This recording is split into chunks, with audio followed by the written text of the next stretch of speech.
This was an idea back in 2017, led by former RCAF Commander Mike Hood and our chair, John Wright.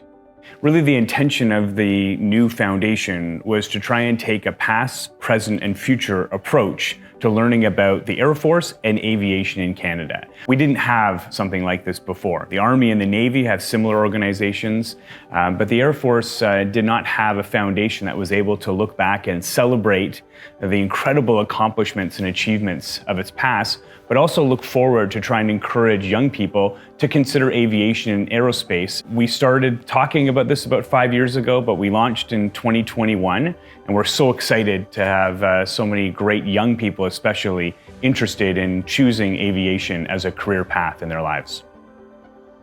We're really excited to hear from these young people themselves. These scholars, in their own words, tell us about their own career path and what they're planning to do to impact their community and make a real difference in this country. We hear from so many young people across the country about what they want to do with their lives, how they want to get involved in the aviation and aerospace industry, but there's no substitute for hearing from them and hearing about how inspirational their path is. Really, the sky's the limit with these young people and what they're going to achieve in their lives, and we're so happy to help them out and be a support, but also be along for the ride. So enjoy, from their own words, these great, wonderful, inspirational scholars.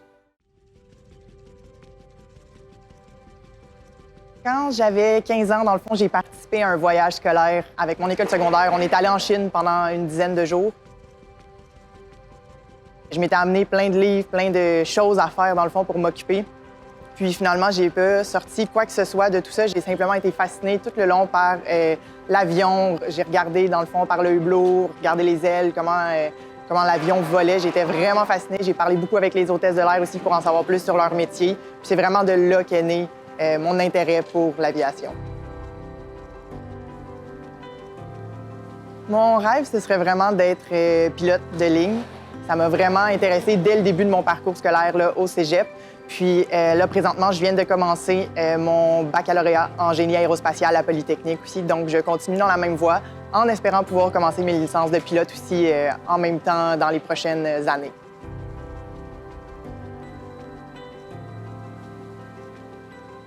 J'ai pas exactement de raison de pourquoi je veux travailler en aviation. C'est vraiment juste un monde qui m'intéresse vraiment beaucoup. Il y a tellement de progrès aussi qui peut être fait en termes d'environnement. Par exemple, il y a Bombardier là, qui ont annoncé récemment leur prochain avion électrique. Super intéressant, c'est vraiment des beaux projets, mais toutes les entreprises s'y mettent peu à peu. Le développement durable est vraiment au cœur des recherches.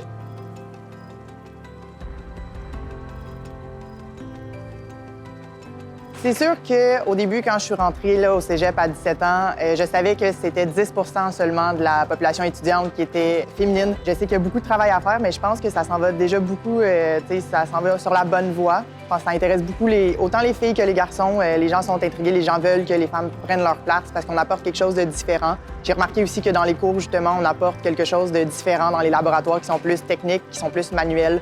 On a une méthode de travail très différente, généralement, des hommes. Donc, c'est quand même, on se complète bien, ça fait des belles équipes. Je ne sais pas encore, justement, qu'est-ce qui m'intéresse le plus dans l'aviation en termes de génie aérospatial. C'est sûr que, bon, il y a mon rêve d'être pilote qui existe encore, mais c'est sûr que j'aimerais quand même explorer le côté, justement, génie aérospatial, le côté plus fabrication d'avions, création, innovation. Donc, c'est ça. J'ai hâte de voir, dans le fond, où ça va mener, où mes stages vont me mener. Donc, ça va vraiment être de voir, là, dans les prochaines années, qu'est-ce qui m'attend, puis dans quoi je vais avoir envie de me lancer. Ça va être quoi mon prochain projet, dans le fond.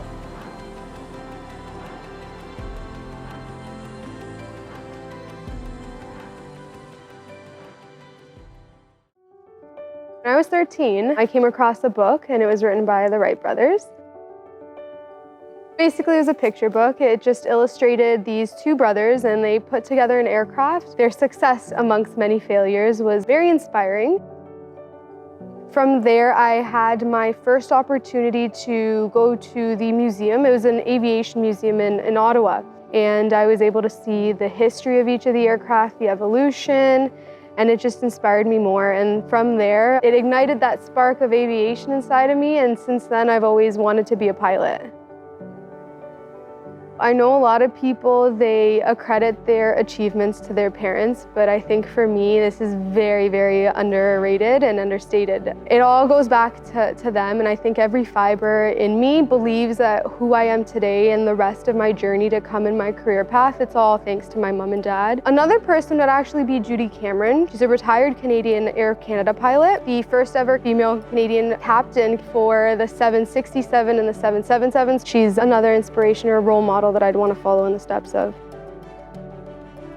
I guess the end goal would be an airline pilot. I think that's where I see myself. Some want to be fighter pilots for the Air Force, some want to go and instruct, but for me, I would be able to look in the mirror and tell myself that Trisha's made it today. It's the day that I'd be able to say that I'm a captain for one of these airliners. But I also believe in going above and beyond, and I don't think I'd want to stop there. I would hope to have my own foundation one day and provide some financial support for students like me. The end dream goal would of course be an astronaut. So ask me this question in 10 years and I'll give you another answer maybe, yeah.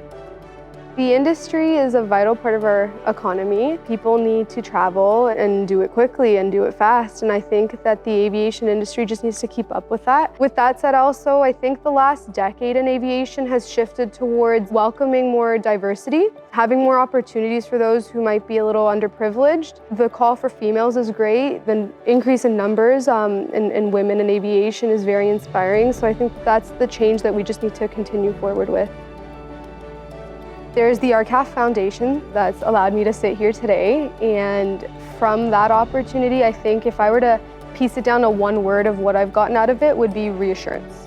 So when a foundation recognizes you have this potential, that they see what you see in yourself in the mirror every day, it just gives you that reassurance that what you're doing is enough. You're doing just enough and you just got to keep going. And I like that feeling. That's the feeling that I want to put into other aspiring young pilots.